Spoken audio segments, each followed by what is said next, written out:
Hello সবাইকে, আসসালামু আলাইকুম। সবাই কেমন আছেন? আশা করি সবাই ভালো আছেন। It's me Mehraj, welcome to my new blog. আমার নতুন ব্লগ আপনাকে স্বাগতম। আজকে আবার বাসা থেকে বের হয়ে গেলাম, আয়নাতলী বাজার যাব। সেখানে আমার বন্ধু তামিম আমার জন্য অপেক্ষা করতেছি। তো অবশেষে আমাদের বাজারে এসে একটা গাড়িতে উঠে গেলাম এবং আয়নাতলী যাওয়ার জন্য রওনা দিয়ে দিলাম এবং প্রকৃতি উপভোগ করতে করতে এই শীতের দিনে আয়নাতলী আমি চলে যাচ্ছি। অবশেষে আয়নাতলী বাজার চলে আসলাম, বন্ধু তামিমের সাথে দেখা হয়ে গেল। তারপর আমি বন্ধুকে জিজ্ঞেস করতেছি, বন্ধু কই যাবি? তো বন্ধু বলতেছে যে আমাদের চাঁদপুর শাহরাস্তি ডাকাতিয়া নদীর পাড়ে যে ওয়াকওয়ে ব্রিজটা, মানে আমাদের চাঁদপুরের সুন্দর যে ওয়াকওয়ে ব্রিজ, সেখানে যাব। আর আপনারা এখন যে রাস্তাটি দেখতেছেন, এই রাস্তার সাথে আছে আমাদের হাজারো স্মৃতি। আমরা এই রাস্তায় এসে আমাদের অতীত মনে পড়ে গেল দুই বন্ধুর।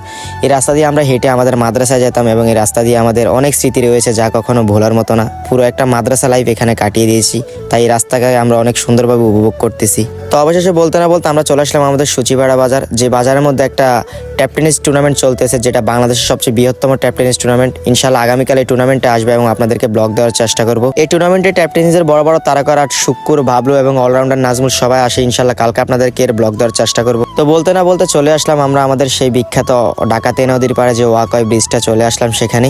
এবং আমার বন্ধু গাড়ির ভাড়া দিতেছে আর আমি ভিডিও করতে ব্যস্ত এবং আপনাদেরকে এই যে ডাকাতিয়া নদীর যে ওয়েদারটা, শীতকালের ওয়েদারটা, ওইটা দেখাচ্ছি আমি আপনাদেরকে। সত্যি বলতে শীতের সিজনে বিকালবেলা ডাকাতিয়া নদীর পাড়ে যে ওয়াকওয়ের ওয়েদারটা, এটা অনেক মনোমুগ্ধকর থাকে, যা আপনার মন খারাপ থাকলে আপনার মনকে ভালো করতে সাহায্য করবে। তো অবশেষে বন্ধু তামিম রাতে ক্যামেরা ধরে দিলাম এবং মজা করতে শুরু করলাম এবং আমরা সব বন্ধুরা মিলে বিকেলবেলার ওয়েদারটা উপভোগ করতেছি এবং বন্ধু তামিম সহ আমরা যত বন্ধু ছিলাম সবাই মজা করতেছি।